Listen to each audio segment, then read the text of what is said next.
events with immersive marketing. Scan the code and let the magic begin.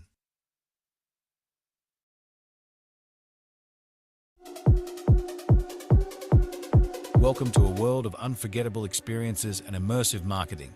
Transform your events into extraordinary moments that captivate your audience. Whether it's corporate gatherings, product launches, or community celebrations, our immersive marketing solutions elevate your events to new heights. Immerse your attendees in a world of audiobooks and podcasts tailored to your brand. Engage their senses and leave a lasting impression. Explore the power of storytelling with our curated podcast content. From insightful discussions to entertaining narratives, we've got the perfect audio experience for your event. Ready to make your next event unforgettable? Scan the QR code now and book a complimentary immersive marketing call with our experts. Let's create memories together. Elevate your events with immersive marketing. Scan the code and let the magic begin. All right. Welcome. We have a few sponsors in the house today. Welcome to the Authority Code. We are live on YouTube and Rumble and LinkedIn today. And before we get on with it, I want to give a shout out to a few of the sponsors and some things going on. We are here for this Authority Code and to share with you how leaders influence. And we've got these wonderful and incredible speakers, some I've had the chance to share with a stage with, and now I am getting to share a stage also with many who I haven't shared a stage with. And isn't that great? It's great to know people. It's great to share influence. And this is how leaders lead, is really stepping into the magic of who we are and what we share and growing your team, growing your groups, growing your memberships, growing that connection. So that's what we're going to do today, is get into it. But I do want to share a little bit today with one of the sponsors and what we're looking at. And as the chairwoman of Confronting Domestic Violence, I am so honored to be a part of this, and I'm going to bring this up on my other screen. I love you guys here to share a little bit about what confronting domestic violence is and why I support it so much. And of course, the amazing, heartfelt, wonderful executive director, Agape Garcia. And without her, I don't know, would I still have the same passion, because she is such a mover and a shaker. So I'm a little commercial here from Confronting Domestic Violence, and I'm going to also share. So click the link, folks, in the chat and say, hey, support Confronting Domestic Violence. And we're all about post-traumatic growth and moving forward and how we can share and support everything. Our mission at Confronting Domestic Violence, CDV, is to provide real-time resources to victims and offer relocation services when parents have a safe place to go and not the means to get there. Every day, countless families wake up in fear, navigating a battleground in their own home, trapped in a cycle of violence. It is in fact the most dangerous time for a victim is when the abuser knows they're leaving right up to the point of leaving. One of the biggest challenges a parent faces is fear and finances. We aim to help numerous families each month by fostering multi-agency collaborations. We're asking you for your support too. Every little bit helps to make our mission a reality for families ready to leave their toxic, abusive environment.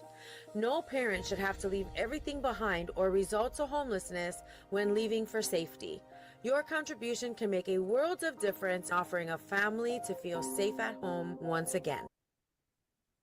Awesome. All right. So folks, Confronting Domestic Violence, we are working on right now moving victims to a safe area. And how do we do that? We get them a truck. We're also working on getting them a few days in a hotel room, a safe space, and working on post-traumatic growth and helping them and encouraging them and building going out, reaching out to the community. Agape, of course, is very active. She is in California, and really reaching out through that community, not only in education, but how to financially support yourself and sharing that information as well And then we do that with speakers also to say, hey, you're never free unless you're financially free. And what can you do to support the cause and really move the needle in that? And also, let me get into it as well. Another great sponsor. And the reason we do this is because the sponsors support us.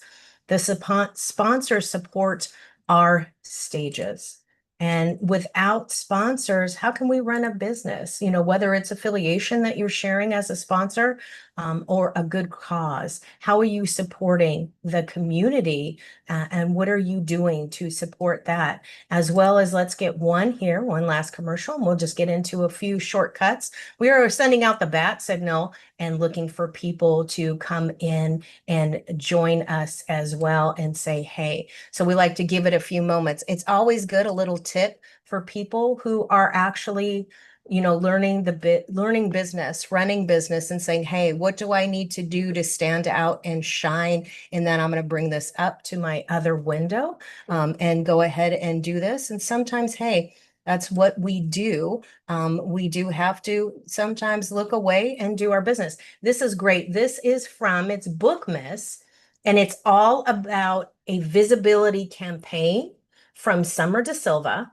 And she is a great connection, somebody that I've learned I love to grow with. I'm building a relationship with her community at Connections. She is very supportive with the stage as well. And she also understands for nonfiction writers, what kind of visibility are you bringing to that campaign? So let's get to it with Summer right now. And we'll go ahead and share that as well. Our nonfiction book, The Ultimate Gift of Growth. Starting July 1st, I am beginning a steady campaign to promote your book. This sustained focus is going to be grand finale, which I'm calling the 12 Days of Bookmas. It's a virtual expo mid-December. Are you ready to give your business or nonfiction book the ultimate gift of growth? Starting July 1st, I am beginning a steady campaign to promote your book. This sustained focus is going to lead up to my grand finale, which I'm calling the 12 Days of Bookmas. It's a virtual expo mid-December. This 2-week online event is meant to transform months of engagement into explosive visibility and sales opportunities during the 2 weeks of Bookmas. So what I have done is I have designed this project to be a smart investment in your long-term success as an author. So what is this going to cost you? Your participation investment is $349. This is a one-time fee that covers the entire 6-month project. And what is included in your investment? Your $349 participation fee funds the extensive marketing, the technology, and the operational teamwork that drives Bookmas Moment for like half a year. By joining, you're going to secure your spot in a coordinated campaign that would be very difficult and very expensive if you were to do it all by yourself. Your investment has lots of benefits. 1, 6 months of continuous visibility guaranteed promotion. Your book and your brand are going to be featured as part of our themed rollout. What you're going to receive is a sustained professional exposure to the growing community of solopreneurs starting July 1st until the 12 days of Christmas or 12 days of Bookmas. You'll have selling tools to boost your book sales for Bookmas bundle placement. So that means inclusion in our friction-free one-click shopping list on Shopify or Amazon. This makes it very easy for attendees to buy your book along with other people's books in one single transaction. You're going to have a micro workshop platform. That means you get your own 45 to 60-minute high-impact teaching slot during these 6 months that are happening before the grand finale happens in December. This is your chance to teach a core concept from your book directly to a captive audience. You're also going to be part of an action sheet distribution. What we do is we promote and distribute your lead generating tool, be it a checklist or a worksheet or a to-do list from your book directly to all attendees. Next, we have modern content delivery. Bookmas Audio Pass inclusion. Your workshop and your interview in a Fireside Chat will be included in our exclusive private podcast feed. This allows busy solopreneurs to listen to your wisdom while they are traveling or while they're at work or commuting, which significantly increases the number of people who are going to finish reading your book. You'll also be part of a deep community engagement Fireside Chat interview. Participation is going to be in a casual, highly engaging, conversational interview panel sessions. We skip boring slideshows during the fireside chats and have a panel talking about your book. We totally focus on the human connection between you and your potential readers. Finally, blind date a book. This is inclusion in a very unique networking activity that happens between VIP ticket holders and participating authors. This helps you build genuine relationships with your peers. A little focus on the deadlines to make sure that our 6-month visibility project maintains the professional momentum that your book needs to get the promotion that it deserves. All materials must be submitted in time.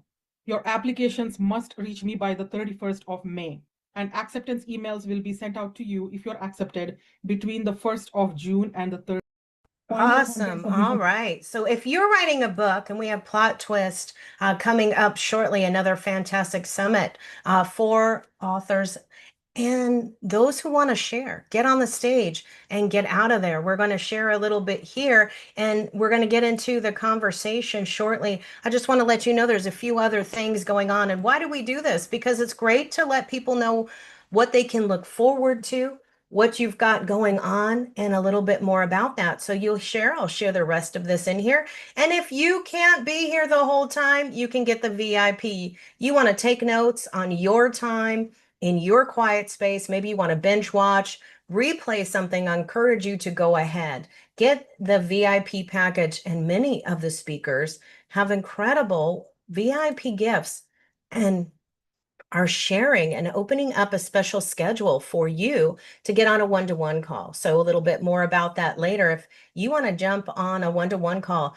some of these speakers just don't always share that with everybody, right? They're not going to get on a call with everybody all the time. Their time is special.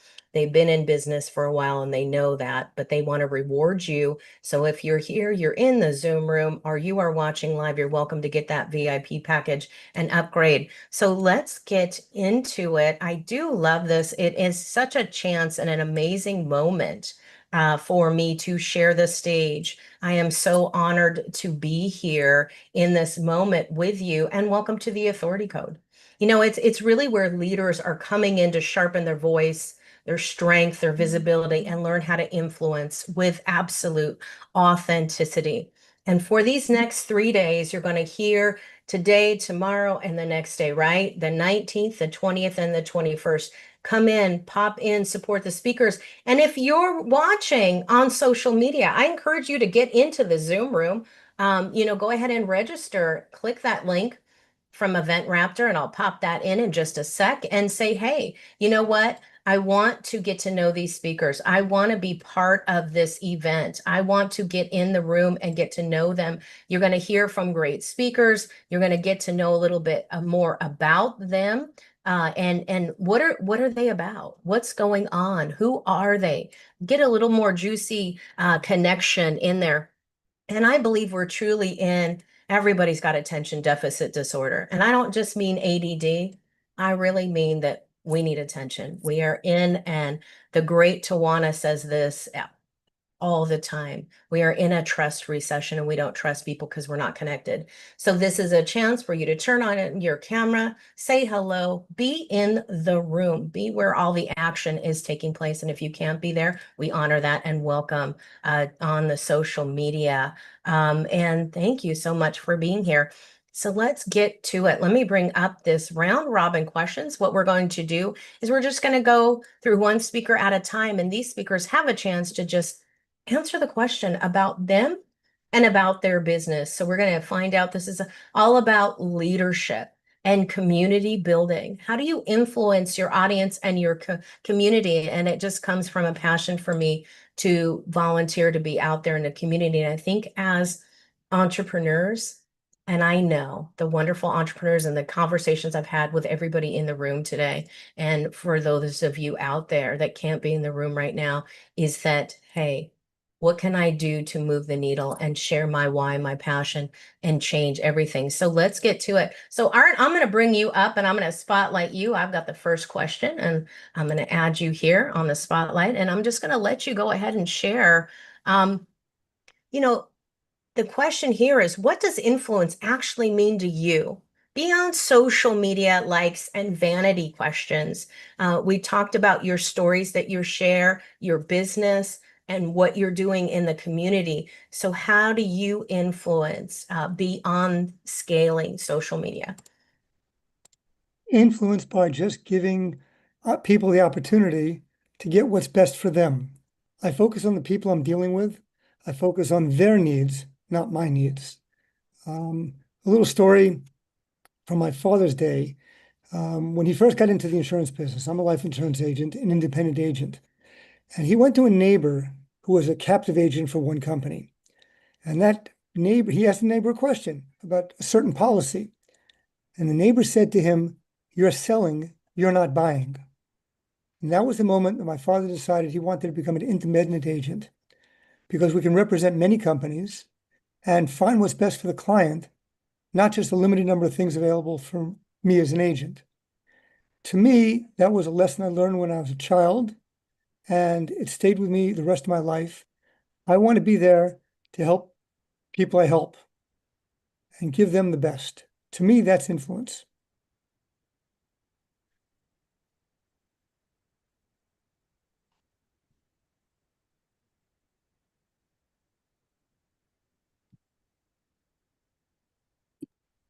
Nicole, you're muted. Nicole, we can't hear you. Can you hear me now? Yes. Okay, all right. So that weather is kicking in. So you guys, if there's a few gaps, I just want to let the audience know that it is thundering and pouring cats and dogs. And we're just going to keep on rolling here. I think we are okay. The signal looks good. So let's do that. And I love that. And welcome here. Colleen just popped in the room. So I love what you're doing with your influence and your audience and what you're talking about, Art. The legacy that you are keep on sharing with the community and with people out there. Your father obviously influenced you, and now you are influencing other people. And it doesn't matter what you're maybe peddling, what your call to action is, what you're selling. We all do sell, but it is that passion and that purpose that we bring to this table and what we need to learn. So Suzanne, I'm going to bring you up here, and I've got a question for you. So let me bring that over here and reboot this right here. Let's get that over. All right. There we go. Hello, hello. So let's see. The question I have for you is, obviously we're still talking about the importance of influence and how do we speak to one another and what's going on here. So how do you build, Suzanne, how do you build real authority online without sounding like a walking motivational coffee cup? We all love those sayings and, hey, I want to share sparkle sunshine and I want everything that way. But how do you truly share motivation through what you talk about on your stages or in your business? Motivation for me is an inside job. So it comes from, like you were talking about, influence. It comes from authority. It comes from who we are being inside. And if I am looking to create something in my business, in my life, and growth in any direction, that needs to come from within. So for me, the first person I need to influence, the first person I need to have authority over is myself. Am I being the person that I see myself able to be, that person in that vision where it's all worked out, where my business is rocking, where the people are following, where am I being that person? And how do I act like that now? At that point now, when I'm on social media, when I'm speaking at a summit, something like this, when I'm taking part in live events, what is being perceived by people around me is this energy of a woman who is being what she is deciding to be. That authentic, solid foundation now provides for other people influence, but for me, it's also a motivation because I can see the ripple effects of what I'm doing within myself and on others, and it pulls me forward closer to what I dream of for my business, for what's happening in my life. And so I kind of combine all those things together, but honestly, number one is that, do I know where I'm going? Do I know what I'm trying to create? And if I don't know, create it and then become the person who has that now inside. So that woman who has her business rocking isn't questioning if she should get on the networking call that's coming up. That woman who, has that business and the family life all together knows when to honor her calendar, personal or business. And that's how we operate now. It doesn't mean we need to go out and spend more money or hire people we can't afford. It means, how do I feel? How do I think? How do I make decisions? And start there, and the rest follows. So that's how I work on motivation, on pulling forward, and on being that person of leadership. Yeah.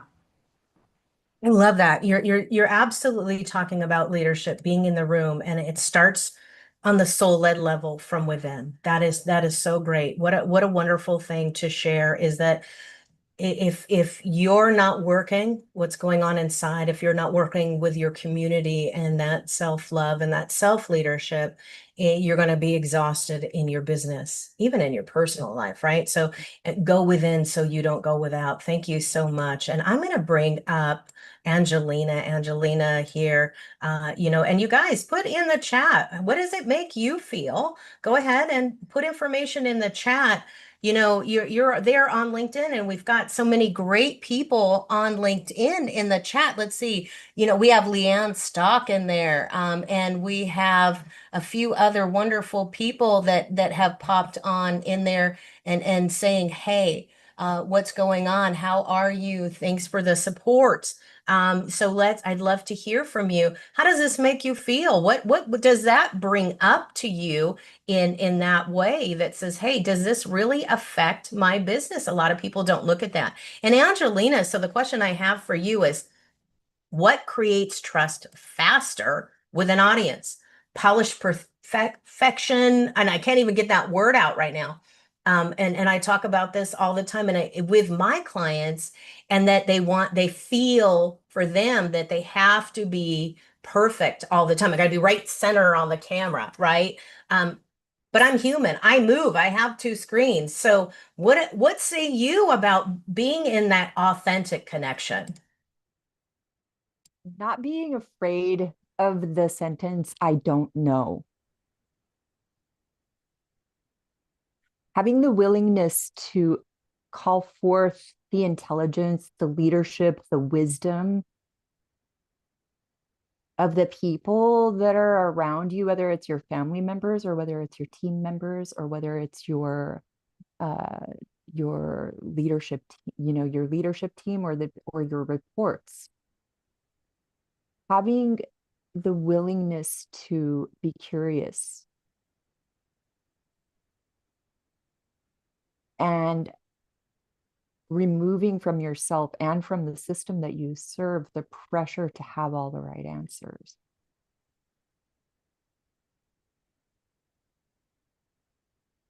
As you were pointing out, Tawana was talking about the deficit, the connection deficit or the trust deficit, and people don't realize how potent the gift of our attention is. When we have the courage to surrender our open-hearted attention to another human being with the objective to hear them, to see them, to receive them, what that causes in their nervous system is the ability to relax, to trust. And in the absence of that trust, it's very difficult to be effectively influential. You might have the respect of the people that you're leading, at least performative respect. But do you have their confidence that they are welcome to bring their innovation, to bring their own curiosity, to bring their errors? Or are you creating an environment that's causing everybody to go around trying to be perfect and at the same time stifling? At the same time not wanting to be there, at the same time finding it very difficult to actually buy in, just showing up and only bringing what it feels safe to bring. So I kind of covered a whole bunch of places here, but I hope I answered your question. You did, you did. What this is so great because we all have a different view of what we're doing, and are we trusting ourselves? Are we leading ourselves? Are we working with the community? And how are we building that? And it's not just a one and done. It's a constant change. It's a constant. You motivation gets stuck after a while. It's are you being accountable? There's authenticity and true to yourself.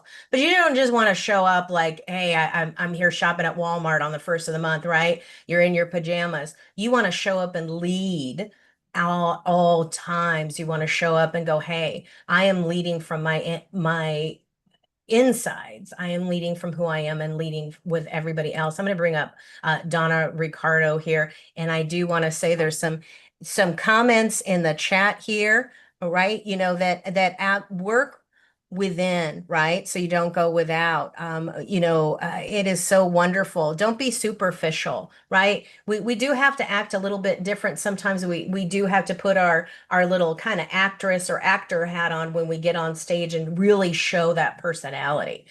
So let's get into this here. So Donna, let me ask you, how do you personally create meaningful connection through stages or podcasts? I know you teach speakers and you coach people, and that is such a way to connect with people, to bring that inner voice and to shine through your throat chakra and say, hey, you've got a message, you've got a voice. I want you to get out there and go make a sale, go do your business. What does that mean to you to really personally create those meaningful connections? Yeah, thanks for asking, Nicole. Speakers have something to say, or they have something they want to develop to say, but they have that desire to speak and share what they have to say with others, and usually to make a difference as well. And I think that it can be challenging for a lot of speakers to have that connection with their audience. And a lot of times, I saw this very clearly when I worked with some nonprofits this past fall. They're really great at talking about what they do. So, people can be speakers, even can be really great at talking about what they do too. Really great at explaining things and saying what they do and how they do it. But that is not what engages people, and that's not what makes a difference. And that's not how to connect with people. People really, and I think even you already pointed to this, Nicole, even less now do people want more information. There's so much information coming from so many different places that it's going to take something different, especially for speakers. And it's something, as a speaker, we're already doing this. We're sharing stories. We're saying personal things. We're telling stories about other people. We're bringing the humanity to whatever it is we're talking about. That's how we connect. That's how people connect. That's how people connect in life also. So from time immemorial, stories and storytelling has been in every culture, everywhere, all around the world, all the time, and will always continue to be, because that's what has people connect to each other in their humanity.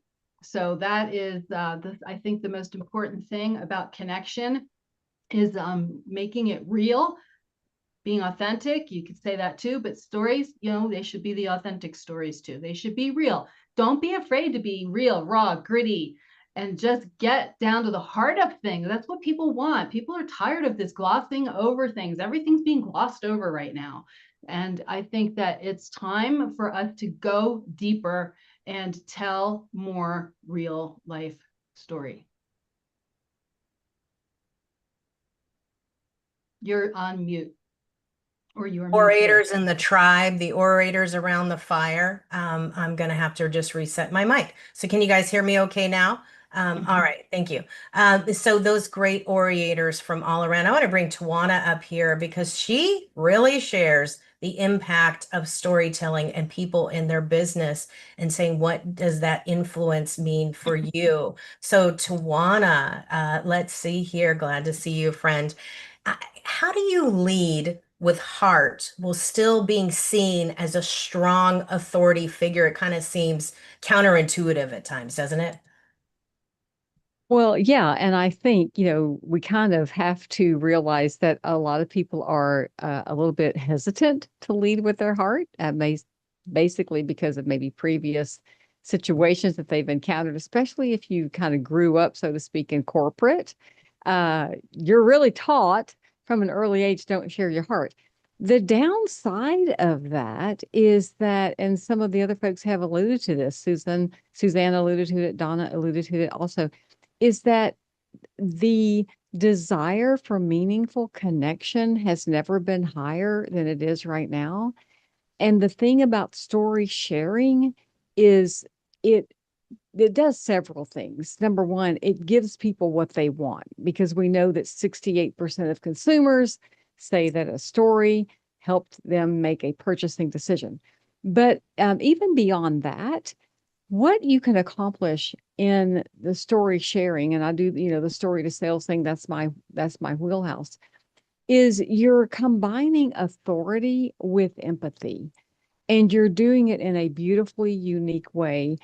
We know what it means to have somebody talk authoritative, and we know sometimes you can go lean too far in the area of empathy. But when you can bring those two together and you have something very powerful to say that resonates with your ideal audience, and you can paint a picture in their mind that you're the person that's going to lead them to the ideal outcome that they want, is golden. And you really can't fake that, right? And some of the things I like to tell folks is, look, many of us have been through a whole lot, and some of us really shouldn't even be here, to be quite honest with you, with some of the things that we've endured, or we shouldn't be in the ideal, impactful state that we're in. And those are the kinds of things people want to know. The thing about story sharing that I love so much is it really, I say this sometimes too, it paints you as the Obi-Wan Kenobi, so to speak, or the Obi-Wanita Kenobi, however you want to say it, that people are really looking for, because there's millions of Luke and Linda Skywalkers out there that are really looking for somebody who's gone through the journey, who knows, kind of how to handle the lightsaber, so to speak. And with your story, you are the person that can show them that way. It's beautiful when you really can. And you don't have to share everything. Like, you don't have to share all your dirty laundry, right? You want to be able to do it in a professional way that speaks to your ideal client. You don't want to burn bridges. You want to build bridges. You don't need to talk about trauma. You need to talk about transformation. And there's a professional way to put all those things in order to have an impact. And here's the thing. What's going to make you different from all of the other people? I don't like to say competition so much, because we're all uniquely gifted, right? Like, for instance, Donna is gifted for what she does. Angelina's gifted for what she does. Art's gifted for what he does. And Nicole, you're gifted for what you do. But what's going to make you stand out in the mind of the ideal people that are supposed to work with you, that are designed to come into your world, so to speak? It's your story. It's the authenticity. It's, the vulnerability. It's the clarity and all those things. It's the thing that puts the spotlight on you in the mind of your ideal client.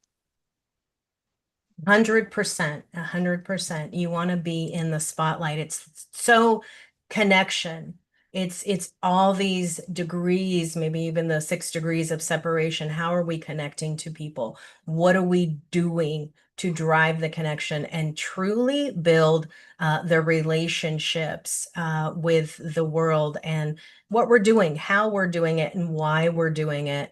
And sharing that story is so great. I love to hear stories. I don't know about you guys, if you remember A&E back in the day, where they always had great stories with the biography channel as well.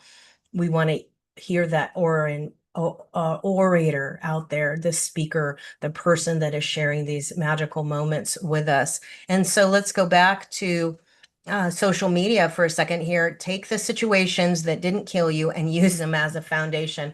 Absolutely, you're alive. You're glad to be alive. People want to hear what happened. They want to hear the journey. How did you get here? What did you do? How did you climb that mountain?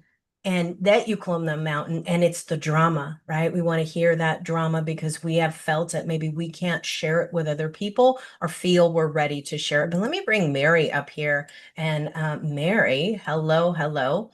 You tell great stories and you let other people share so many impactful stories. And I know we're going to be collaborating on the plot twist coming up to support speakers. I love this because it's speakers who orate a story, who are telling their story in their book, in their anthology, and we have this going on, and it is so great, and I'm just so honored to be part of it in the anthology, but also in the stage, because when you tell the story, it gives a different spark. It gives a different feeling, even just reading a chapter of the book, but coming up here, having publicity. If you don't take the mic and tell your story, nobody's going to know about you, the best kept secret, or the story that you wrote. And for you, when you're working with your community of authors, how do you build influence without turning into one of those rise and grind internet robots? You're building influence in your creator community. How do you do that? That's such a great question, and I love being a part of this panel because there are so many great people who help people be seen and keep moving forward. And one of the things that I absolutely love is building an economy around yourself. We're talking about sharing our stories, and we are unique, and that has been said already. And the fact is that you can even go farther than just sharing a story about yourself. You can create an entire economy around your unique interests, talents, and experiences. And that's what I love helping people do. One of the things that I really love working with is authors and entrepreneurs who are creating this economy around themselves. And what happens is that they get so stuck in the creation mode of it that they forget to tell anybody about it until they launch it, and then nobody knows. And so, what I help them do is get comfortable talking about it as they go, as they build. Share what they're doing, share the journey, share their story, tell people who you are and what you're creating, because this is so important for the economy to build and build around yourself. Is share it as you go, because you know what, we none of us had it all figured out when we started. Believe me, I did not. And I still am learning along the way. And what a wonderful transformation story to share is how you build it as you go. And so that is something that I teach my clients, I help authors do, I help entrepreneurs do, is not only build the economy, but help share the story of how the economy was built. So that's what I love doing, and that's what I help people do.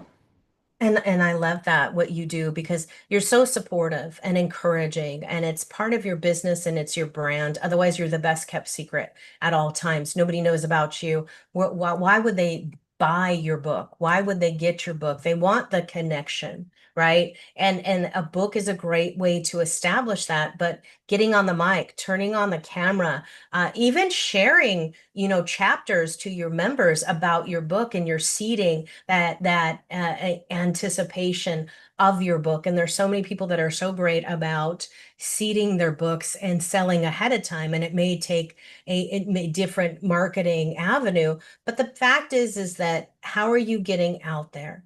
Are you talking about it? Are you saying, hey, this book will help you in your business, right? This will help you get out there. It will help motivate you. It will transform you. But I'm not only looking for that, but I'm looking for a few takeaways, and I'm going to share those takeaways with you as an author. It's a great tool, and it's a strong tool if you're doing live events as a speaker. Just a little side tip right now is, if you're a speaker and you're at a live event, bring your book, hand it out to people. Don't just look to sell it.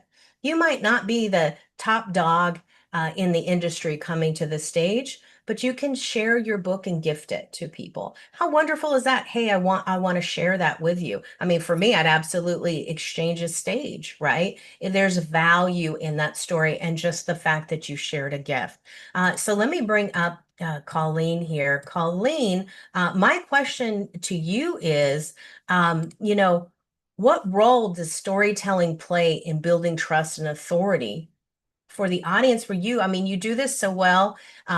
We talk about this all the time, but I just love sharing this, the strength in the storytelling and even the evolution that's happened for you and your business online, the difference that it's made. I think really when you're involving storytelling, it's building the relatability factor, right? People don't want help from somebody who hasn't been there, right? So I would never go to somebody who's overweight to learn to lose weight. And that's just me personally. I want to go to somebody who's been there. If I were looking to lose weight, I would go find a midlife woman who has been overweight and now is not and understands the journey because I want to learn from her experience. And so sharing those stories, when I interact with my prospects and clients, the thing is that I have 37 years of business building experience, all of these stories to share with them and in ways that I can tell them that I understand, and sharing my story and letting them know that there is another side to it, that you do move beyond that. That's a huge part of it. And I think really just the relationship building, and it's not a one and done. Every stage that we get on, we need to be sharing stories. Every time that we communicate, we need to be building that connection, building that repertoire with them, and just letting them know that we've been there. And I think that is so important. When I started online, I actually had people tell me, don't tell anybody that you live on a farm. Is that the most bizarre thing? Such a huge part of my life. And so why would I not share that, right? As some of these previous speakers mentioned, you know what? These are the things that make us relatable. The story needs to be real. As Donna said, it needs to be authentic, real stories from our real lives. Because nowadays we want real connections.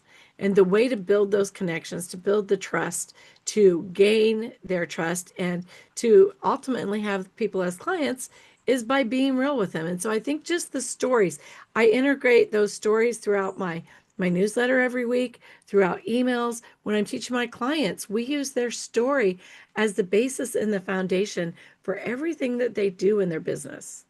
And I think that is how huge it is.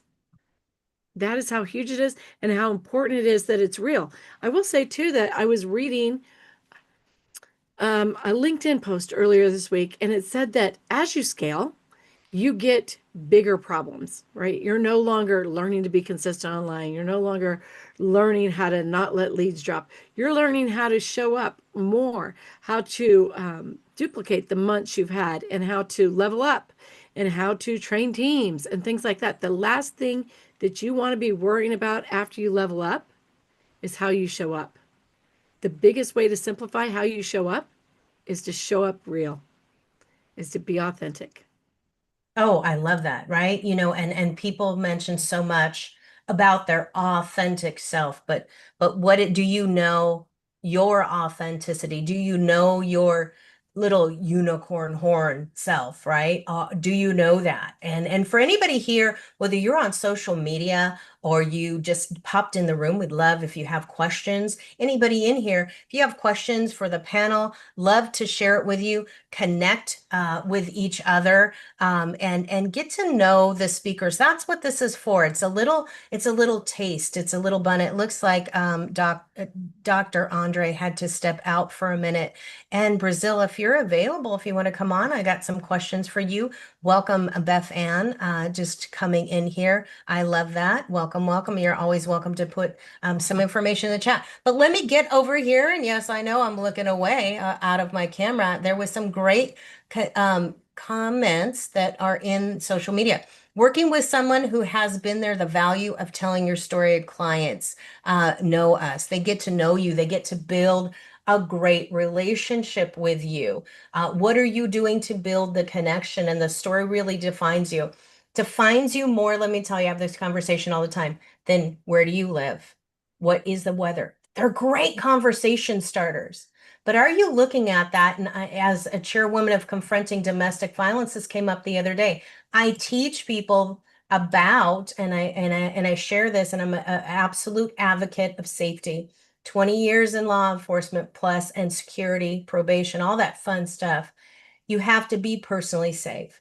Sometimes it's not okay to tell where you're at. So maybe that conversation has to be moved. And the reason I say that is there's other connections we have. And Colleen just nailed that. And Tawana nailed that. All these wonderful speakers, Donna, Angelina.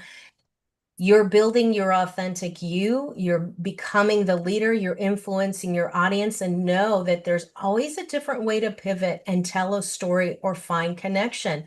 And if we do that and move from the cookie cutter questions and answers, we are sharing our uniqueness. And that is how you stay authentic. A little bit of few things before we get into some more. We're going to shift a few of the questions here and the way the questions are asked in here, but I do want to state that, Frank King, we are having a master class from him. It's about to land and leverage your TEDx stage. So if you really want to know how to fill that crazy format and get from a coach who did stand up, who wrote for Jay Leno, that's Frank King's Land and Leverage Your TEDx Talk.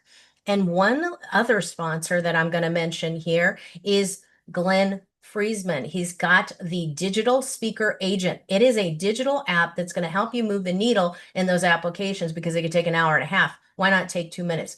This little machine gets to know you and all about you. And it's a way to get paid to speak. So there's 2 stages, 2 workshops, 2 master classes that are coming up where you can learn how to get paid to speak and find those gigs, because I know people want to do that. So let's shift into a few little fun questions here, and let me go here into who we got next. So let's just go around. You know what? I am going to come to Suzanne here and spotlight you, my friend. I'm so glad you're here. We just recently met, and I love this in your message here. So what's a heel you will absolutely die on as a leader and as an entrepreneur when it comes to encouraging, building relationships, and being a leader in your business? Ooh, a hill I would absolutely die on. I like this question. I think I before becoming a coach, 32 years in high school education, and not just students, but being the leader there. So when there was an issue, in the administration, the teachers coming to my room, Suzanne, what do I do? And I was asked to go into administration, and I never did, because I loved the relationship with my coworkers too much, needless to say. The hill I would die on from that experience and from working with my clients is I want to build my authority. I want to build my leadership. I want to build my influence on the fact that every human being is worthy and has value. And to never forget that, and to encourage others to remember it within themselves. And I just have to say that so many of us feel small, we feel less than, we feel fearful in going into new situations, into new jobs, into new positions, into a different stage in our lives. And for me, that's the biggest thing that I lead from, is that, a small story. You're talking about story. Our son and his wife just had a little baby, and he's 6 weeks old. And our son is that person who has his list of what he will do every day. He's a marathon runner. He's an athlete. He's a videographer. He loves his wife. He has helping on the list. He has all these things. And I've said, hey, tell me about your list. Does it still look the same since your son was born? No, I've changed it. Tell me how it's changed. Well, I've lessened how much I've run, but do you still do everything else? Yes.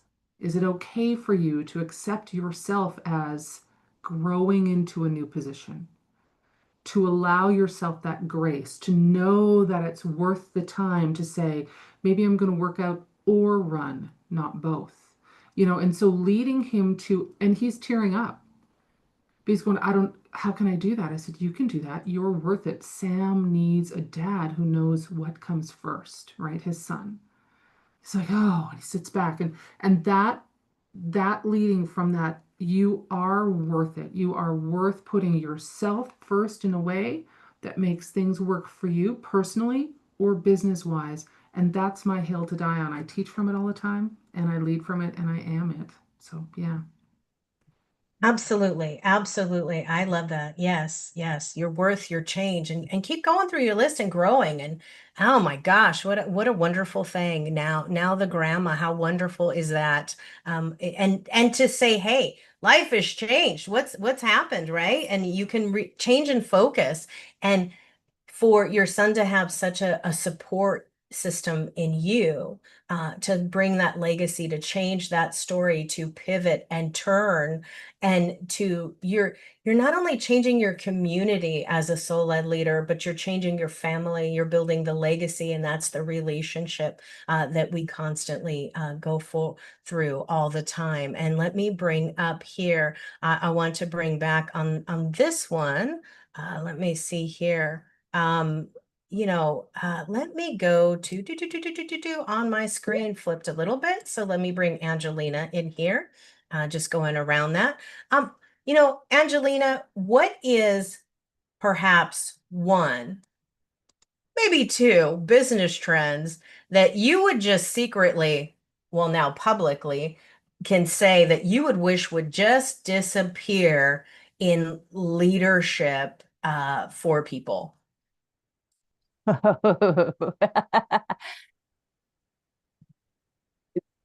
Be authentic. And what I have seen is a trend of people performing authenticity. And it's so painful. And the thing that's behind that is that we've gone through a lot. As a civilization, we are carrying a lot. We've experienced a lot of trauma, and emotional trauma and all that kind of stuff is kind of baked into how we human as people who live in the West. And so when it comes to being authentic and having this background of sort of internalized, systemized shame, guilt for things that we're not even sure why it's there. We just don't even know why it's there, but it's definitely there. And so what we will do is we will create this mask that's actually made out of the stuff that is ourself. But we'll put this front up, and then we will perform ourself. We will perform authenticity. And the thing that is driving that isn't that the person isn't there. It's that there is something inside of themselves that believes that they're not enough, that has some kind of thing that they think that they need to hide, that if they were to share or be honest about, it would make it so that people wouldn't like them or wouldn't want to stay connected with them. And that is something that's happening. All of us have to negotiate this. Every single one of us have to negotiate this kind of thing every day. And how to not do that, how to not collapse into perfectionism or people pleasing or controlism or all of those things that we know are just kind of like there and we don't know why they're there, right? And again, it's this systemized shame and guilt about what we don't even really actually know, but we do know that they're there, that causes this. So how do we get around performing authenticity is something that I'm really personally, because it's not like I haven't done it. I definitely have, but it was in recognizing that I was doing that actually because I was seeing other people do it and then going, oh, I'm right. So yeah, that would be the one thing, because we're hungry to get to be ourselves, and we're hungry to be seen and known. And at the same time, we can't be if we are afraid to share the truth of who we are and what we've been through and what we're holding, what we're carrying, how we've blown it, is something that I'm really personally Because it's not like I haven't. Definitely have, but it was in recognizing that I was doing that Yeah. and then going, oh, I'm right. You really, So, you really hit that on the head, I that would think, be the- with that, saying, hey, I recognize that I did that. Thank you so much for sharing that. Hey, just be your authentic self. Be who you're meant to be, right? But are you showing up or just kind of repeating? Are you rinsing and repeating, right? What are you saying? Does it seem to just kind of be one of those hashtags it's everybody else is saying? What are people really, really doing? So, Art, I want to bring you up next with this question here to say, um, for you in a business and building your brand authority, you need to be on the stage, you need to be seen and heard. And that's truly leadership, taking the ball and rolling with it, where you understand what's maybe one thing that you think people underestimate about building authority for you. I'm not trying to build authority as much as I am introducing people to what their weaknesses are. People are saying, I'm young and I'm healthy. I can deal with this later. The problem is you can't deal with it later. You need to deal with it now. I want to be the go-to person. I guess I do want some authority to help introduce people to protect themselves and their family or their business in the easiest possible way. People just go through life and I can deal with it later. Unfortunately, I'm on the mailing list of a bunch of different religious organizations in my community, and I see every week so-and-so passed away prematurely of cancer, of an accident, of something, and the family needs help now. And that I don't like to see. I like to help people sleep better at night. So is my authority that I want to help people? Maybe. Maybe that's the thing I do best, is I help people avoid disaster. You do, and I think this is great, and it brings maybe even into deeper thought and question is, what does authority look like to you? You are the authority that you're trusted, that you're the leader, and people can come to you. So if we kind of devalue it, I see sometimes that people want that. They want somebody that's going to guide them. They want the mentor, the shaman, right? The coach. Who's the leader in their industry? Not just, hey, let me go to Tony Robbins or someone like that, or hey, I want to be the podcaster Joe Rogan. Maybe there's a line or some type of business plan that you have to do that you're looking and kicking up your YouTube channel. You want to build authority in that way. Maybe you want to be number one, but with that defined passionate purpose and that why in your life, you are building your authority within and leading yourself and leading people. And this is all about the influence, and this is the influence that is for the authority code is we influence people want a leader. They want somebody strong that they can look for, a mentor to bring them up, to maybe hold space for them, to support them. And who's going to do that with all the strength? Yeah, later has an unknown timestamp. Go ahead, Art. When I have a rabbi come to me after making a condolence call, calls me up from outside the home and says, keep doing what you're doing. And I'm trying to figure out what he's talking about. And he explains to me, he just paid this condolence call on a family where the woman was 43 years old, 39 years old in this case. She just passed away from breast cancer. And he went to the husband to pay his condolences and said, what are you going to do now? And the husband must have said something to the effect of, well, thank God Art Blazer helped us buy life insurance when we had our first child. This was the third child. He suddenly had 3 young children that he had to take care of, but he also had life insurance money for his wife from his wife's passing that enabled him to hire a nanny to watch the children on the days he had to go to the office. When I get told, keep doing what you're doing, I figure I must be doing something right.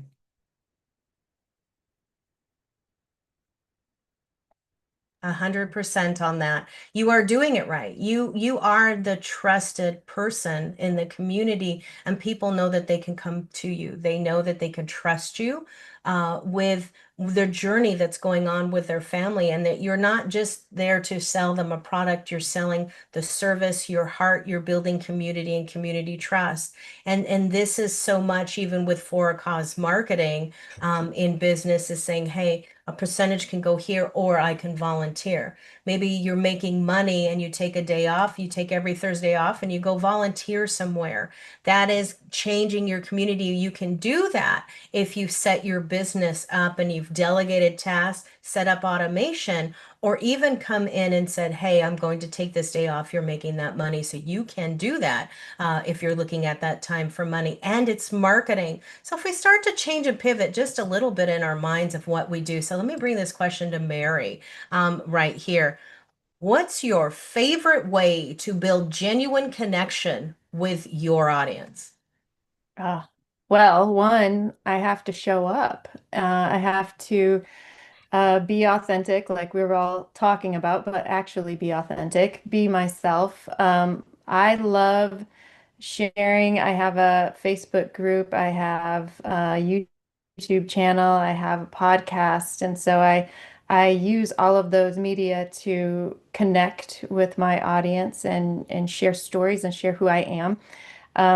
But I really do love reaching out one-on-one and getting to know the person behind the profile, right? Because we can assume that we know who people are, but until and unless we actually reach out and make a connection, a human connection with them, we're never going to really get very far with them. And it's not about sales, it's about learning who other people are. And I do have to say that I have built really strong bonds with a few of the people in this space right here, Colleen and Nicole especially. And that didn't happen overnight. It happened over time, and it happened over actually being able to go out, reach out, learn something about one another, and bring the connection and the relationship beyond the room we met in, right? And I think that that is my favorite way of reaching out, is getting to learn more about my clients, getting to learn more about my prospects, and I think that's the number one way to do it. Well, 100%, 100%. And if you're moving and grooving and you're sharing with your audience, you're building the connection, and you do so well with books, with meetings, you got a radio show, and you're just out there in that community, and we can build community virtually, but we could go meet people and hug them personally and say, hey, I got to know you. Now I get to see the real you. And I saw this comment that you made about someone. I want to say this because I love this, that you got on a call with someone for a coffee chat and they marveled that you look like your profile picture because you were human, and you show up beautifully all the time and you look exquisite, but you're real, you're human. They're not getting that, hey, I got to swipe left or right. I don't know, you guys. I don't know which way you swipe for no good, right? You're not putting that fake picture avatar up there. It's you're human all the time, right? That's how you build authority. Yeah, absolutely. You can't build authority on something that will crumble. No, no, no.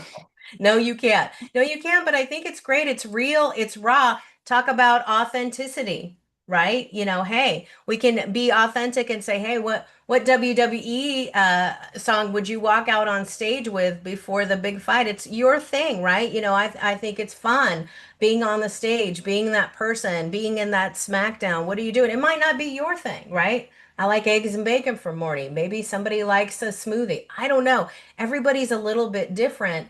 But when we start to have the conversation, then we find out the truth. And if you're only answering and canceling yourself before you speak, what's going on there, right? I mean, there's rubes you get into, and there's conversations you have with people. There's good things, there's politeness, and we have kind of forgotten about that. But don't really cancel that. There may be a way that you can share that story.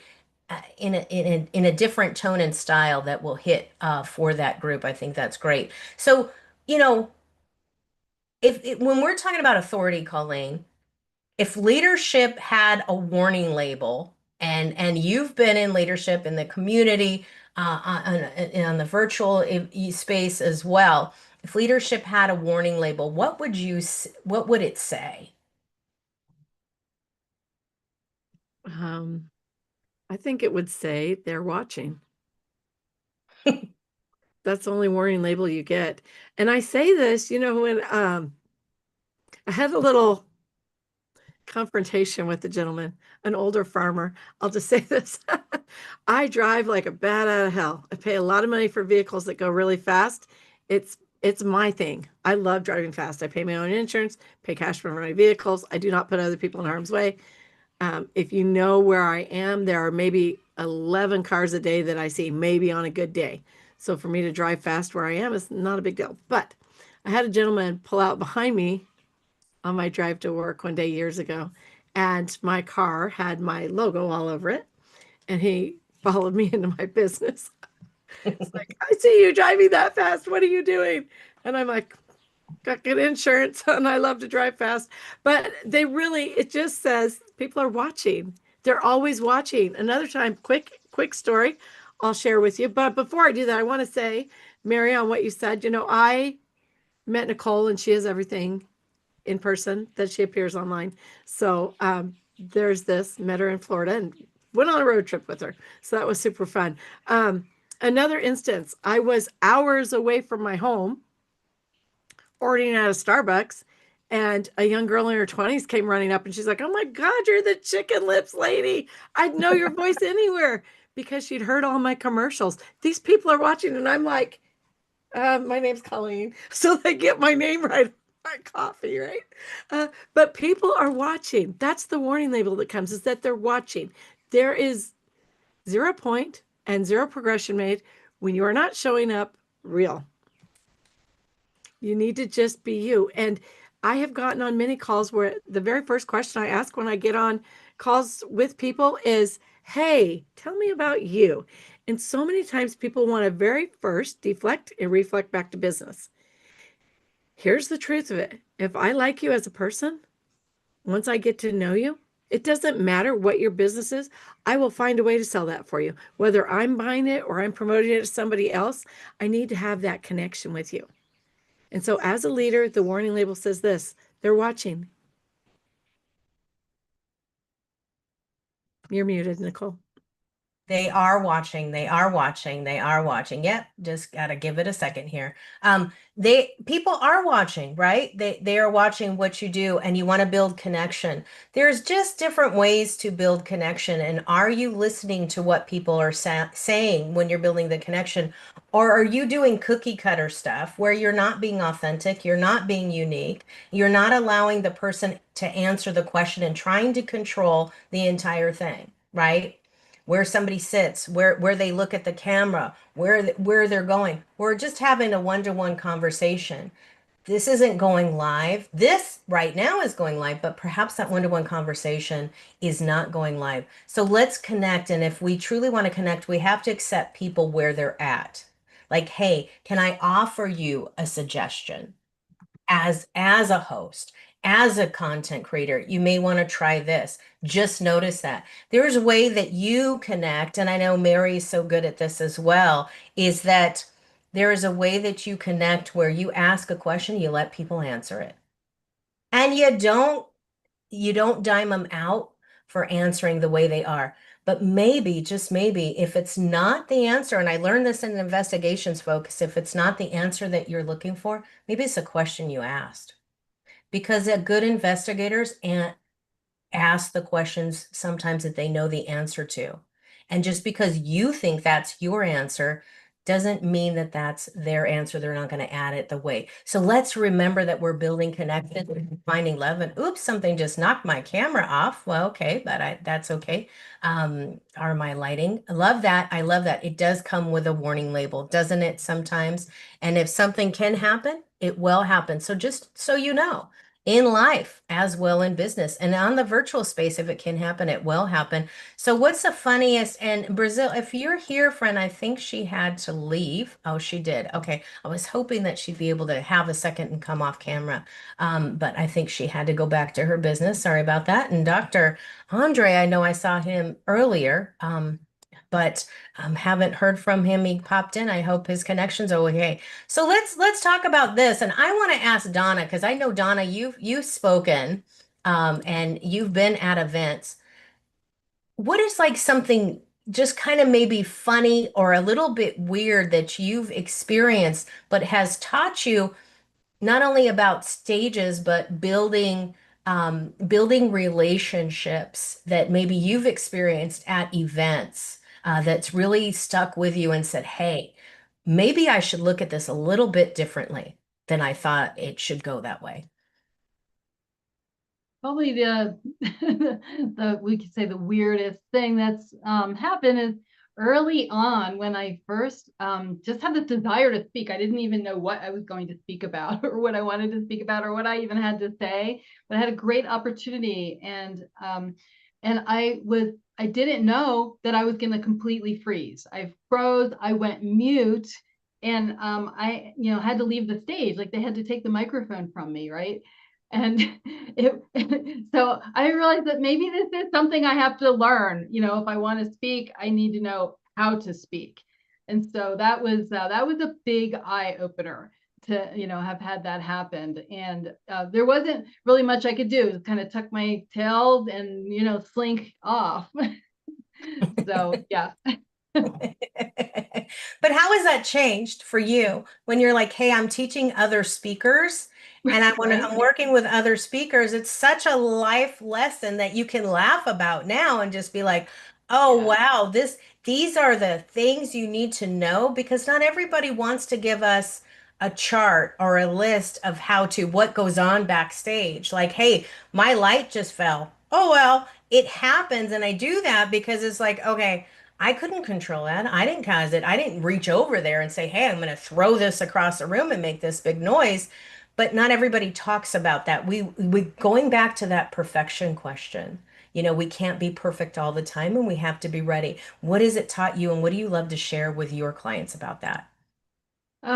Well, let's see. Well, I did go out and learn. I did a lot of different things, including personal growth, even spiritual growth, personal development. I did a lot of different things to be able to speak confidently. And other things happened as well. I'm not gonna get into that now, but other what I would call disastrous epic failures also happened. So there's, between that and the training and the experience I've had between then and now, there's very little that somebody can bring to me that I can't help them with, or if I can't help them, have a resource, because I know the kinds of things that they are likely to be struggling with once I talk with them, and I can always refer them to someone else.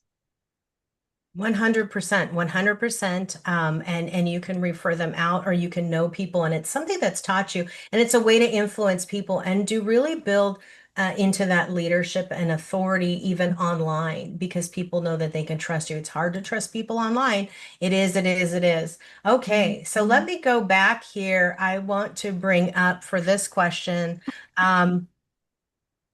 So art. For you, what does it mean for you coming online and trying to really build the trust and influence as influence an audience, influence your community online as you come more online and we do more business online and there's all that tech out there? How do you feel that it really is? What's the key? Do you know? What can you share in your business and your experience that helps you really build more trust with people? I actually prefer to meet people in person. It just, to me, is a more realistic.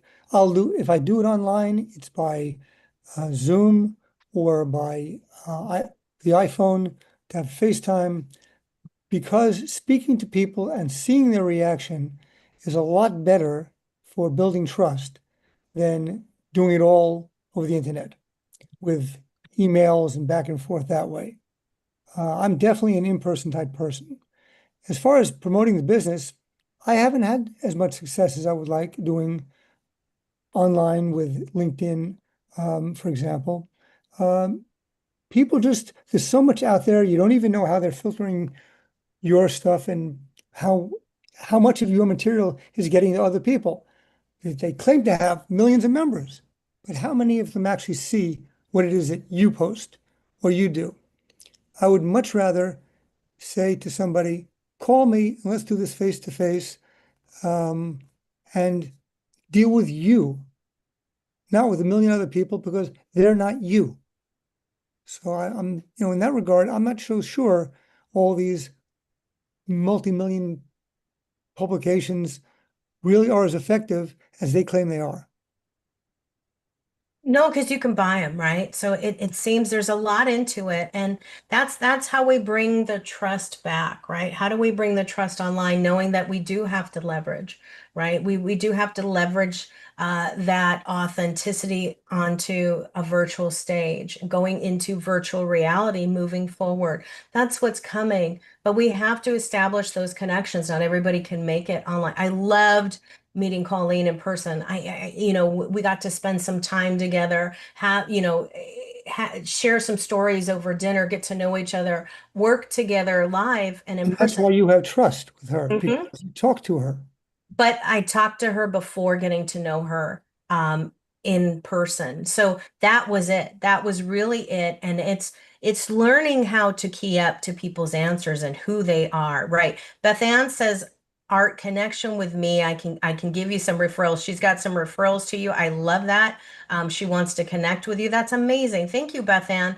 Beth Ann, you still have your podcast. I hope if you do and you're looking for people, it's a great place to get listed. I'll share that with you as well. Now, I want to come to Angelina here. For you, it's kind of like, you know, when we're looking at this, how do you keep your audience engaged when whether you're talking in a networking room or you're live, or you're in here, because you don't have to be a circus performer, right?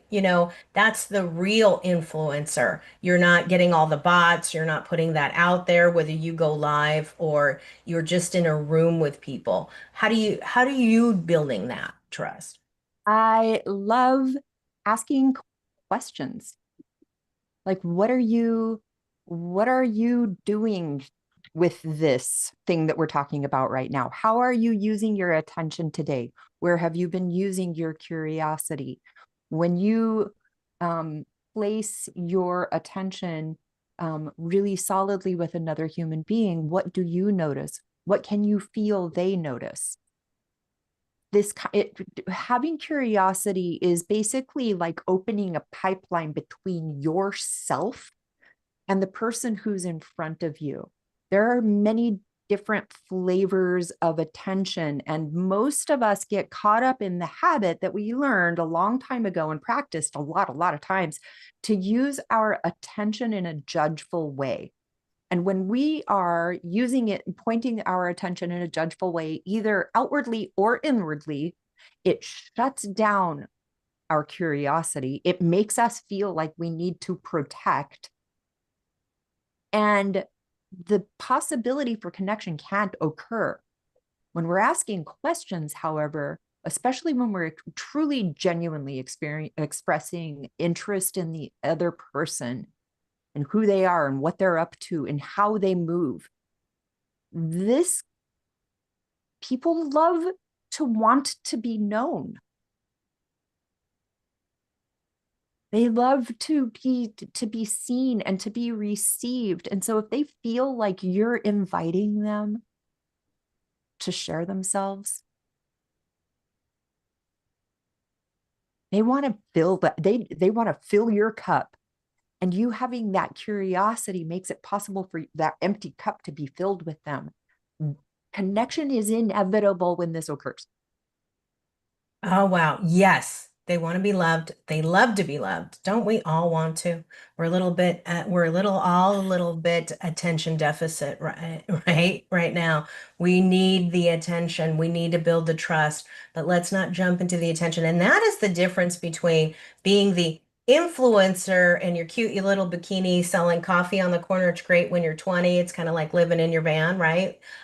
That's a great life for you, having fun then. But as we grow and we're doing our business and we want to be a little bit more professional on our influence, there's a smaller community out there. And what is that community looking for? So virtual events are a great way to do that. Workshops are a great way. Not only are you working and solving for solutions for people, you're sharing with them how to, the tips and tricks and how it really looks. Maybe how you're doing stuff behind the scenes. Maybe there's a little water cooler talk you share with an employee or a partner or a collaborator that you're like, gee, I wish the world would hear this, but I can't get that message out in a 2 minute, a 1 minute, or a 30-second networking group.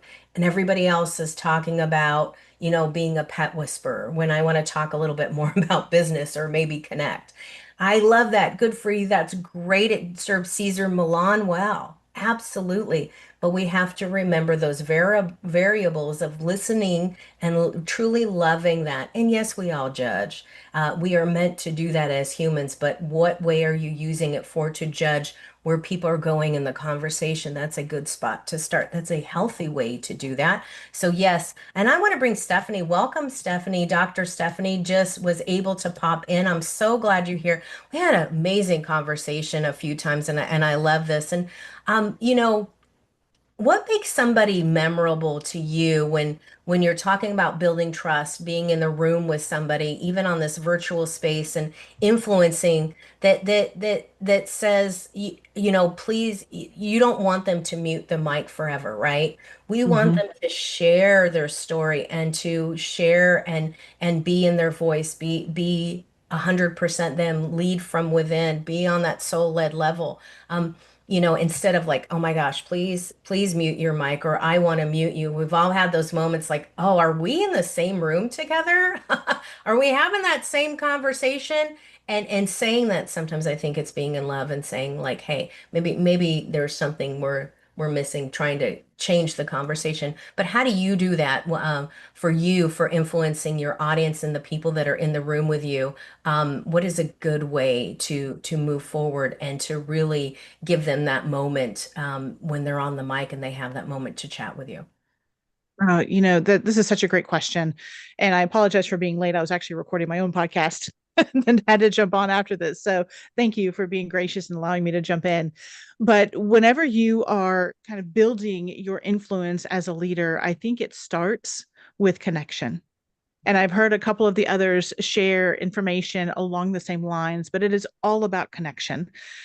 Real quickly, my mother was a welcome wagon lady when I was a kid, and I don't know if anybody knows what that was, but she was the person that welcomed all the people into the neighborhood and our community. And I watched her connect with people, making them from strangers into friends in the matter of minutes. And that was a gift. And I lived with that, and I learned it. She was also a 40-year high school teacher, and she just connected with everyone around her. And so I've learned that when most places are focused on policies and procedures, we really need to focus on the people instead. Because if you focus on the people, you get to know the individuals, you understand where they come from, their likes, their dislikes, their kids, their dreams, everything about them. Then when you connect, they are so willing to share more with you. They're so willing to do things for you. They're so willing to realize that you value them. And when that happens, the trust increases, the accountability increases. They want to work for you and they want to stay. And that just makes a whole team culture and a team aspect. So I would have to say, hands down, it is all about connection.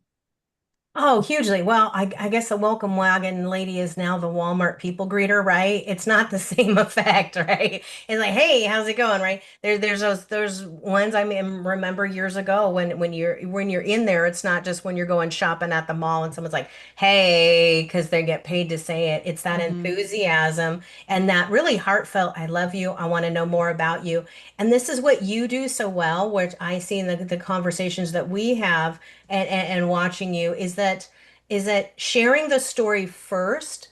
So you Mm-hmm. open people, you entice people with what you have. So somebody, you can guide somebody to the answer that you're looking for. This is a fantastic way to say, hey, not where were you on the night of the 27th, with the Yeah. lights coming in and they're it's an inquisition and you're like, what crime did I commit? I'm on a one-to-one call with you, right? We've all had that moment. Yeah. Saying this to people and sharing this that, hey, if you lead me with, hey, my mom was the welcome wagon lady and I want to continue that. What do you do to welcome people in? What do you think about that, right? Now I have a story. Now I have a connection. Now I have a relatability and I'm guided to where you want me to go, right? And that is so great. That's so great. And it's because I've got you here now. I want to ask you another question. So, for you, what is it that you're seeing online for influence? We talked to you did a lot of live, a lot of one-to-one, very connected in what you have done in your business and your career. When you see that moving forward, I mean, you're even using podcasting to build a brand, to answer questions, to connect with people. What do Mm-hmm. you see as the different pivot in bringing influence online and influencing your audience to bring them in and to keep them there? So I've always been in the leadership space. And whenever you talk about leadership, people assume that means a title or a position. And I've always shifted it saying that leadership is all about influence. And it's the way that you are sharing your message. It's the way that you're treating others. It's the way that you are having an outlook on what's around you. There's so much negativity in the world, no matter where you look, there's so much negativity and there's so much noise, whether it's on social media or whether it's in your own community or in your own space. And so, whenever you're talking about influence, I always want to look at it from the positive manner. How can we influence positively? Because you can influence negatively, but how can we influence positively? And somebody made a comment about my name. My name is Dr. Stephanie Dugood. So Dugood is my last name. I just used it for Do Good Leadership. And so I love that's a great name to have for one, but it also gives me an opportunity. One, that's the icebreaker. And then two, people say, oh, I know you do good, jokingly. And I said, I actually do. So what do you want to do good? And somebody shared a message recently that said, well, that's not grammatically correct. It should be do well. Well, do well is for the individual person. Do good is how you influence others. So I always want to challenge people. How are you going to do good? When you see things that are negative, how can you shift that to see what the opportunity is? Or when you experience something that you feel is a failure, what is the lesson you've learned? So I feel that the influence you bring is about the perspective you bring and the energy that you bring to any scenario. And that is what influences your audience to move forward, whether it's working with you, whether it's working with somebody else, whether it's, in an adjacent space. But my whole goal is it's not about me. It's not about me or what I can do or how I can serve. It's about how can I support you and how can I serve you to empower you to be the best you that you can be. Oh, I love that. I love that. Ha, ha. And if that doesn't make you show up for the next 2 days and come listen to Dr. Stephanie and do a little good yourself and move that energy and bring you back into that and learn a little lesson.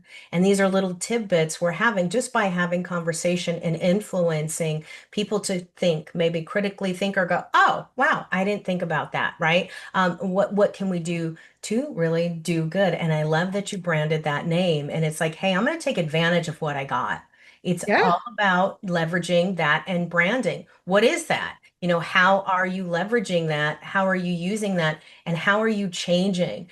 People want to get on their soapbox and rant all the time, and they're so stuck in survivor mode. What are you doing as a mentor to move the needle? How are you doing this today? Like, hey, I want to go out into the community. I use for cause marketing. I'm changing this because this is my passion. I'm the chairwoman. This is what I'm doing. I made a commercial for them. But that's for me to share with those people to be able to have that. What are you doing? I love to see that with my audience. I love to see and know that with the speakers here. And for me, I get to know you. It's my way to get to know you. It's my way to talk to you, to have a conversation, to, move a little bit, get in there, just to sink in a little bit deeper, right? So, Mary, I want to bring this one to you because you do this so well. How do you keep your personality alive in the world without being like fully robotic? Oh my gosh. And Lynn, if you guys don't know, Lynn Lyman does this so well. She's just her. She shows up. For those of you who have marketed with her, and we know those people that just have real personality, and you do this so well, you're you. And it says that even in the picture when you commented on that you're real, you're authentic. Yeah, well, I can't be anybody else. I really can't. I mean, I help people live into their ideal self and to the ideal self-image of the person they're looking to become through my work as a Procter Gallagher consultant. And what that really does is, I've done this for myself, is to really just feel comfortable with myself. You have to feel one worthy. You have to feel that you are that you have something to say, that you have something valuable to share, and you have to trust who you really are on the inside. You have to trust yourself, and that's really what it comes down to, is learning who I really am and embracing that. And the other thing is you can't care what everybody else thinks about you, because that will stifle you and your message and how you feel all the time, 100%. If you are focused on, oh, I hope that person likes me. Oh, I hope that happened. I hope that I get this sale. You're not even operating from within. You're operating from the outside. So being authentic to me is operating from the inside out. And I have learned to do that over the years, and I absolutely wouldn't turn back. I love That's that. the way I do it. Yeah. Being you, yeah. And so well said, hey, I can only be me.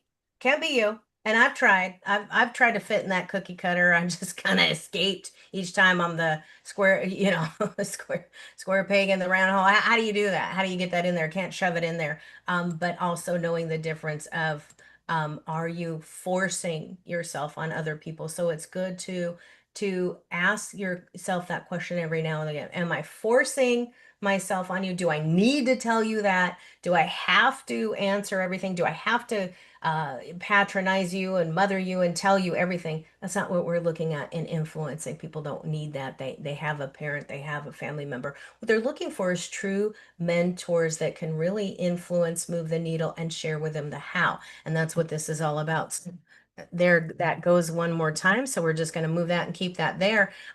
So let me bring up Suzanne. Hey, Suzanne. All right. So when people try to build authority, especially being on the stage, connecting, what do you feel may be something that hinders them, that's more of a mistake in and a hindrance instead of pushing the needle, moving the needle to bring them the clients, the audience, and the team that they can really lead? Well, honestly, I would instantly say authenticity. We've spoken about that a lot today, and I truly believe that that is up there. The other thing that we've talked about is storytelling. The one thing that I see within those two that really sadly help us disconnect from our audience, no one is chiming in, is that when we're talking about what we do, we're being too general. So if I'm a leader and I'm trying to tell people how to help others, I just skim the surface and talk about, well, in general, we do it this way, we operate this way. We're not actually engaging. No one's going to be listening to us, and we can lose everyone who's listening. The minute someone says, well, once, this is awful. My husband was leader of the school district custodial team. So, 50 sites, 160 employees. And he was called for some help at an area, and the custodian called him in and said someone came in and picked up all their dog poop in their yard and put it in this outdoor garbage can, and I just can't lift the bag. Can you help me? Now, if my husband was teaching about how to maintain, it's everyone's job to do this. You got to do the best that you can. It doesn't really matter what's in the garbage bin. It's up to you to deal with it. Okay, got it? Who's listening? But if he said, so by the way, there was this bag and it was filled with dog poop, what I want you to know is the bags that I buy for you are 100% rip proof. We lifted that out of there. It was full. It was over 200 pounds and that bag did not rip. And that job had to be done, and we did it even if it took help. So now we're engaging. It is that storytelling. It is bringing ourselves to that level of being memorable and making sure that people hear us. Had he just said, do the job, it's kind of gone. So I guess what I'm saying is we have talked about that today with that storytelling and stuff, but a lot of people still see that getting personal as a waste of business time, a waste of meeting time. And thank you, Art. It is the last thing that it is. People love to know why. And then they're going to have that silly story in their head the next time they're faced with that type of situation. And they're going to know exactly what to do, who to listen to, who to call. Even if it's a personal story. I think it was Tawana who was saying, transformation, not trauma. Yeah. So when all we do is share our trauma, people don't love to remember that. But if we share it briefly, followed by our transformation, now they're remembering that. And so that, we don't want to lose that. We don't want to lose our listeners. We don't want to lose our clients, but knowing where to draw that line between interest and gathering attention and overdoing it. And staying too general is one of them, and going way too negative into the trauma is another. So I think I'd stop there. Yeah.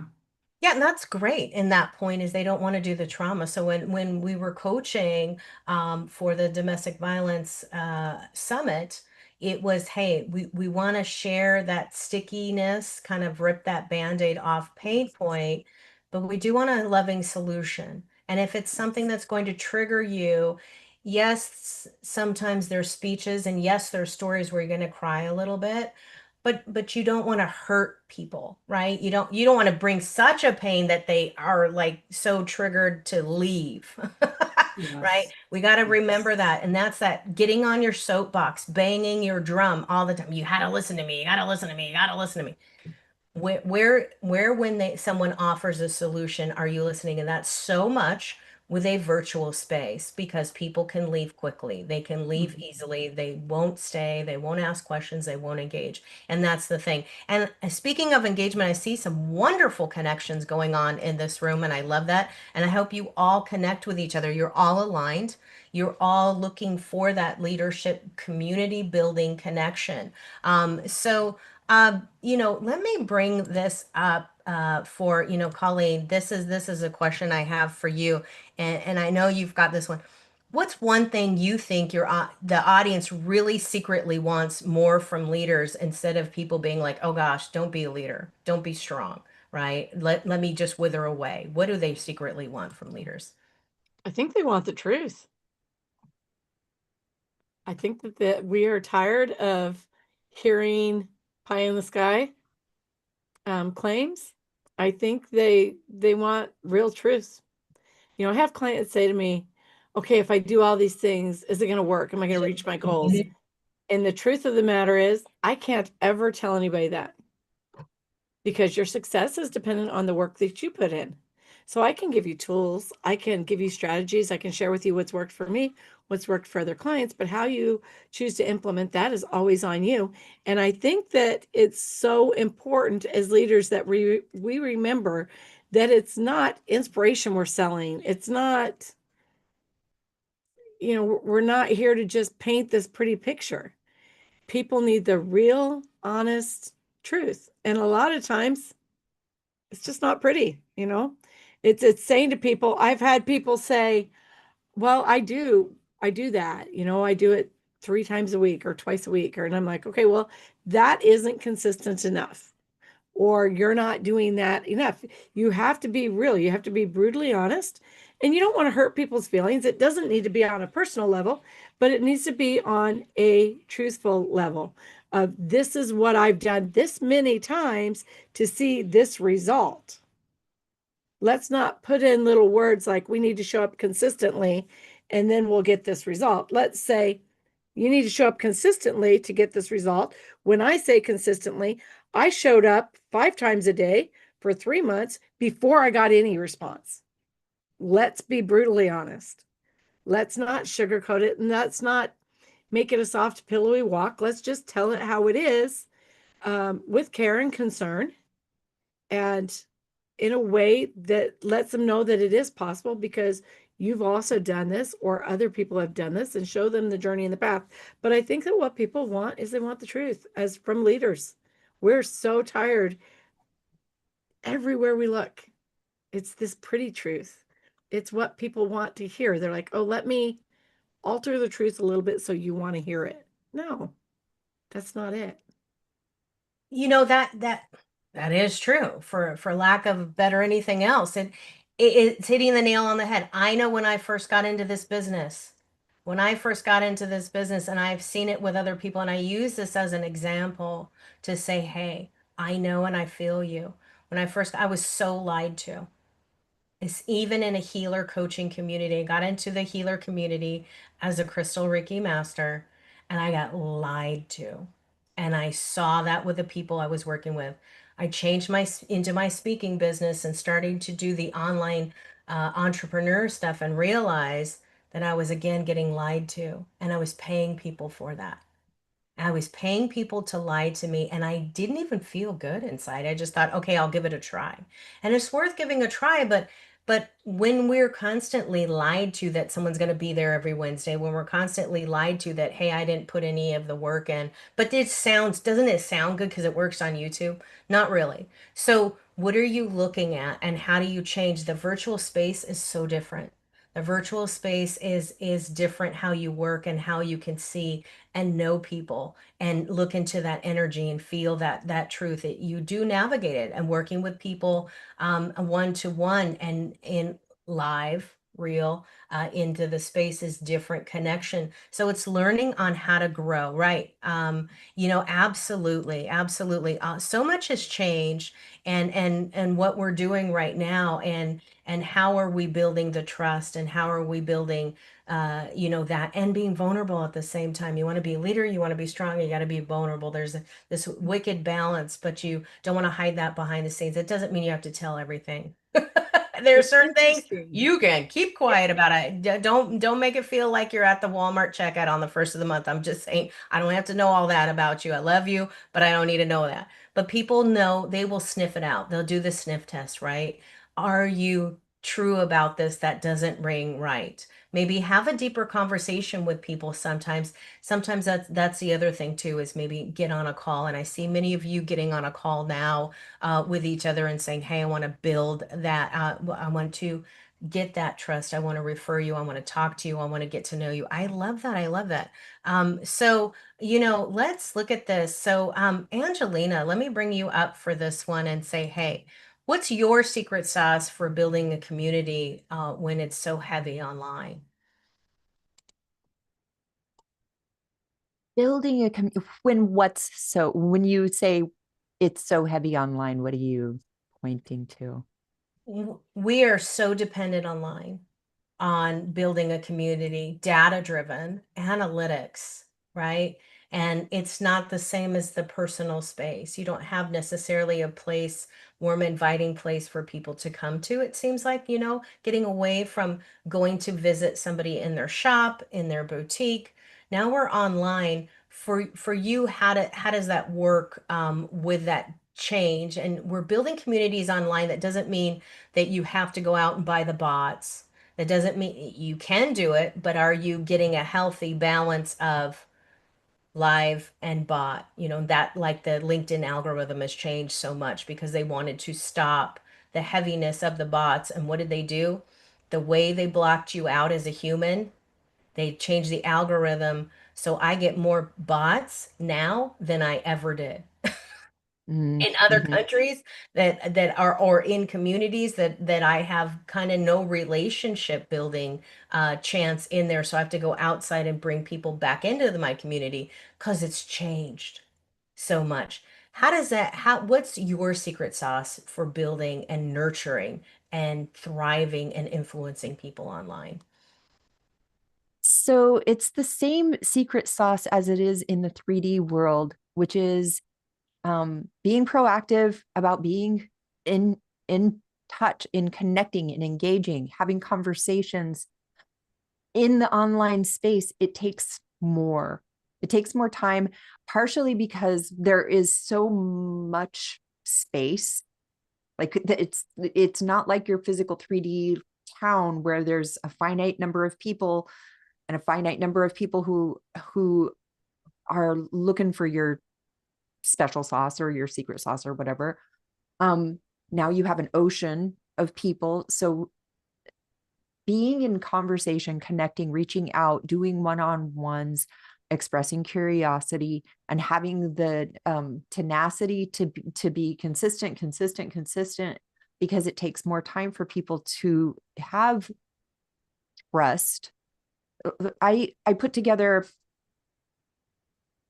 a course. It's a 2.5 year course. We finish in November. So we just completed 2 years as a group.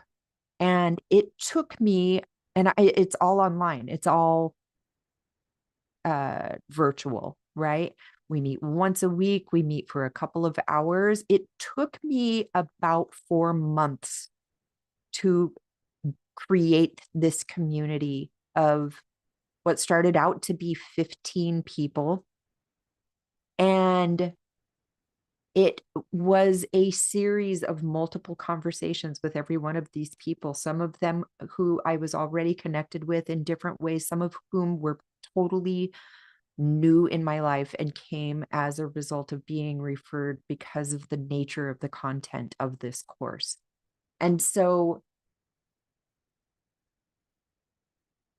it's the same, but I think you have to turn up the volume on having the tenacity, because you don't just bump into each other online like you would bump into each other on the street, right? So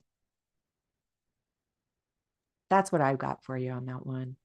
Yeah, I think that well said. And sometimes you can bump into each other in a networking room, right? In a sense, right? It's different, like, hey, I remember you, good person. I was just thinking about you or something like that. Or hey, glad it was online. So we can look at it that way. I think that's so good. And here's something I want to share with people, a little nugget is right now, YouTube is actually supporting creators. So when we're talking about building influence, some of this came from that is if you are a creator, if you are going live, even if you're collaborating off someone else's channel and you're utilizing and sharing their content, you are part of that growth. So if you're all here and sharing that or replying, getting in the social media, we're moving the needle with everything, and people go and look at your stuff and they reply and they see who's in your community. That's part of that. That's part of that moving the needle. That's part of the engagement. And since YouTube is doing that, so if you're putting out shorts or you're going live, or maybe you script something and pre-record it, if you're putting it out there, YouTube is pushing you, the little person's content. So if you feel like the little person out there, that's okay. Great. You're the person that they're pushing the needle with. And that's why this is so needed right now in the community to say, hey, how do I move the needle? How do I influence my audience? I'm so against the wall, or maybe you built your own wall because you feel there's so much out there. Find another creator that you like, find a mentor, and start looking at that.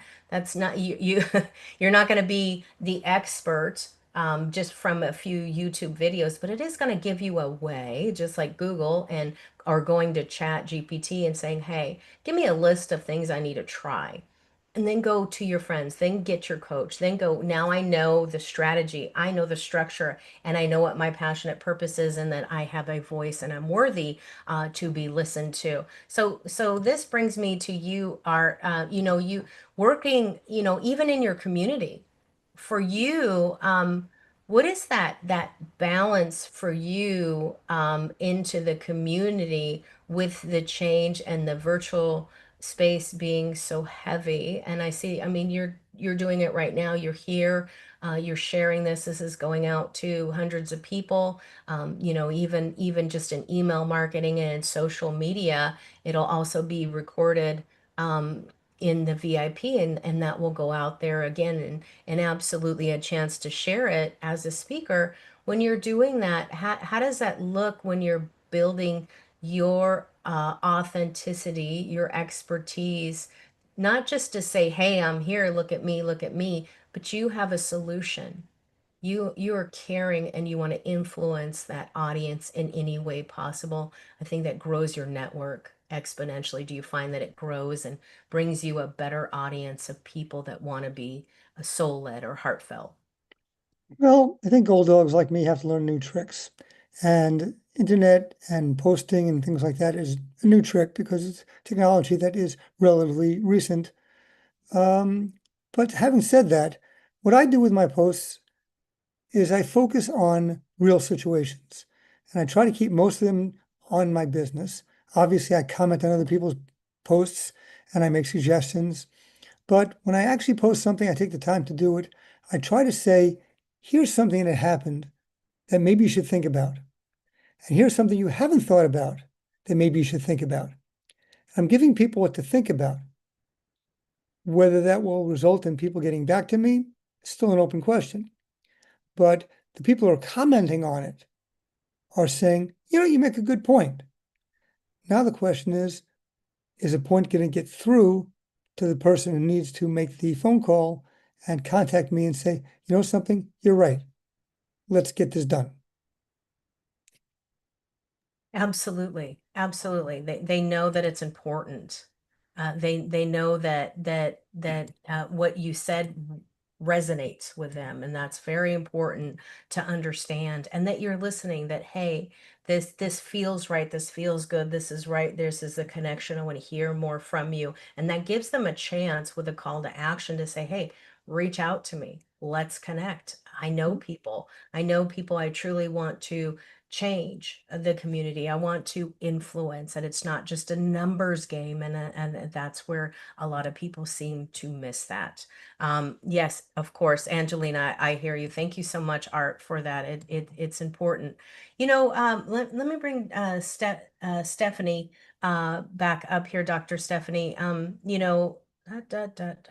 Where'd you go on my screen? Zoom moved you. There we are. Yay. Hey, you moved in the Zoom room.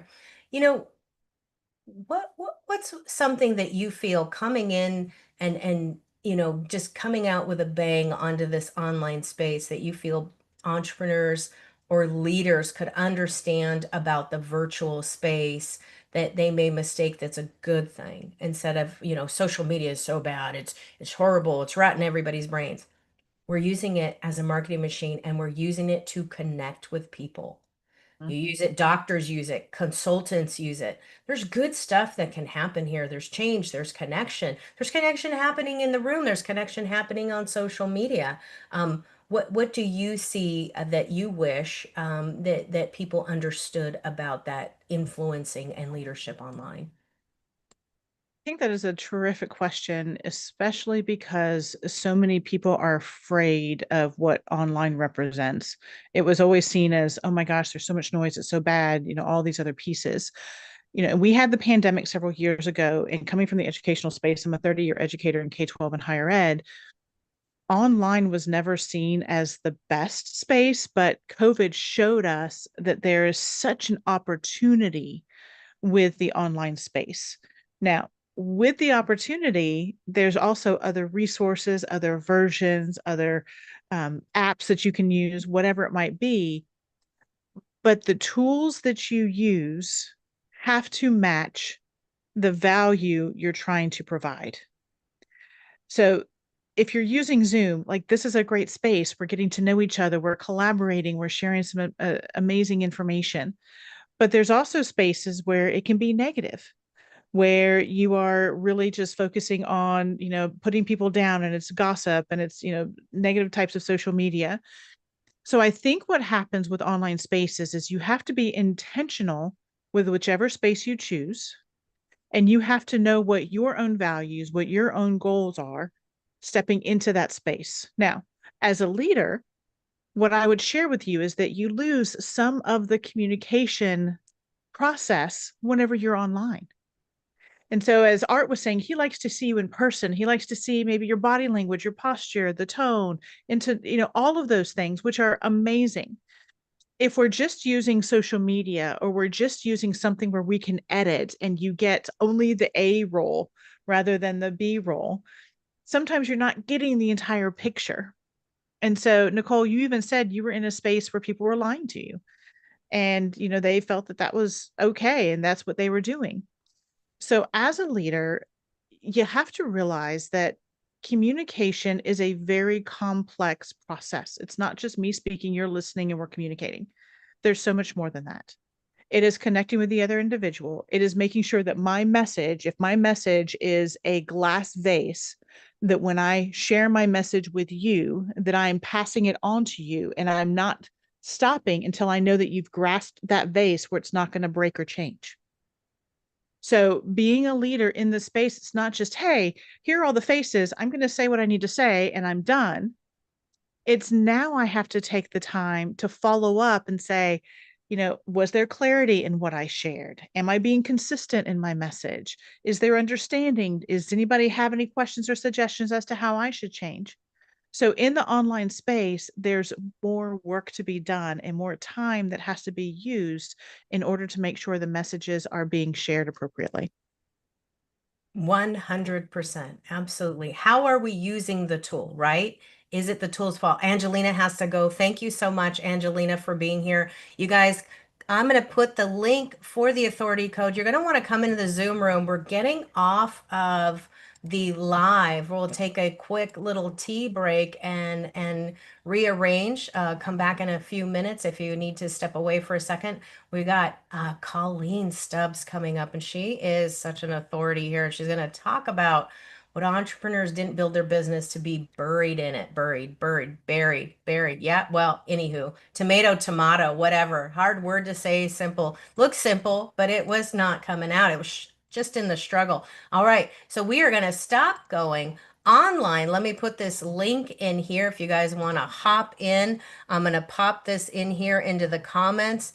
Get into the Zoom room, get into the authority code. If you upgrade to VIP, folks, if you do upgrade to VIP, you get to take notes and you get to listen to the speaker on your time. You get to binge watch these incredible speakers. They're going to share with you. If you get the VIP, you get to connect with the amazing and wonderful speakers that are here in the room. So I put that in there. We are going to sign off. So bye-bye to the Weberverse of things. Love you.